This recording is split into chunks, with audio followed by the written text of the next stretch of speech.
आई होणं आणि आईसारखं प्रेम करणं हे शब्दामध्ये सांगणं खूप कठीण आहे. आज माझ्या बाळाला ताप आला होता. रात्रीपासून तिला ताप होता आणि सकाळी पण तिचं अजिबात अंग थंड पडलेलं नव्हतं. म्हणून लवकरात लवकर तिला हॉस्पिटलला घेऊन गेले. येताना केळी आणि आंबा आणले. पसारा सगळा तसाच, अर्धा स्वयंपाक मी तसाच ठेवून गेले होते. यांनी म्हटलं की आपण आधी हॉस्पिटलला जाऊन येऊ, कारण खूप ताप होता. मग नंतर तिला मेडिसिन द्यायचे होते, तर मी इथे मेडिसिन कसे द्यायचे हे बघत होते.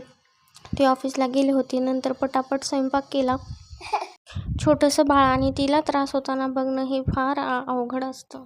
आपल्याला त्रास झाला तर आपण बोलून सांगू तरी शकतो, पण छोटंसं बाळ काय सांगणार ना. तिला मेडिसिन देऊन झोपू घातला आणि उरलेला स्वयंपाक केला. नंतर ती उठल्यानंतर बघितले तिला ताप आहे का, तर नव्हतं. उठल्यानंतर मग तिला थोडंसं चारलं, उपमा चारला. कालपासून ती काही खाल्ली पण नव्हती आणि मग आता थोडं तिचं अंग थंड झालं. तिला थोडं बरं वाटत असल्यामुळे थोडंसं खाल्ली ती आणि नंतर खेळलीसुद्धा. आणि बाळ असं खेळताना आपल्याला इतकं छान वाटतं, खूप रोज ते असंच खेळत राहावं असं वाटत होतं.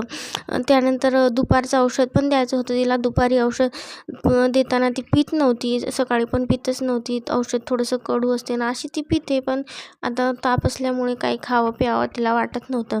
म्हणून तिला जबरदस्ती दिलं. काय करायचं आता, बाळाची काळजी तर घ्यावीच लागते ना. मग औषध दिलं तिला.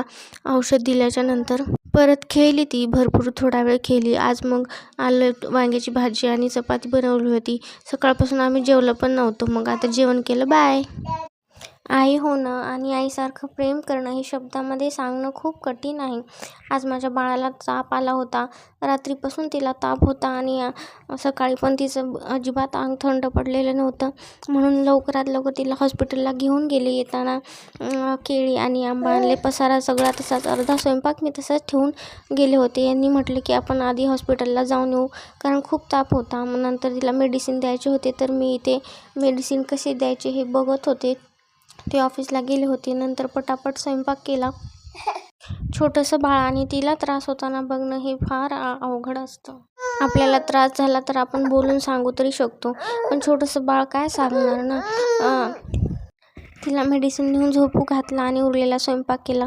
नंतर ती उठल्यानंतर बघितले तिला ताप आहे का, तर नव्हतं. उठल्यानंतर मग तिला थोडंसं चारलं, उपमा चारला. कालपासून ती काही खाल्ली पण नव्हती आणि मग आता थोडं तिचं अंग थंड झालं. तिला थोडं बरं वाटत असल्यामुळे थोडंसं खाल्ली ती आणि नंतर खेळलीसुद्धा. आणि बाळ असं खेळताना आपल्याला इतकं छान वाटतं, खूप रोज ते असंच खेळत राहावं असं वाटत होतं. त्यानंतर दुपारचं औषध पण द्यायचं होतं तिला. दुपारी औषध देताना ती पीत नव्हती. सकाळी पण पितच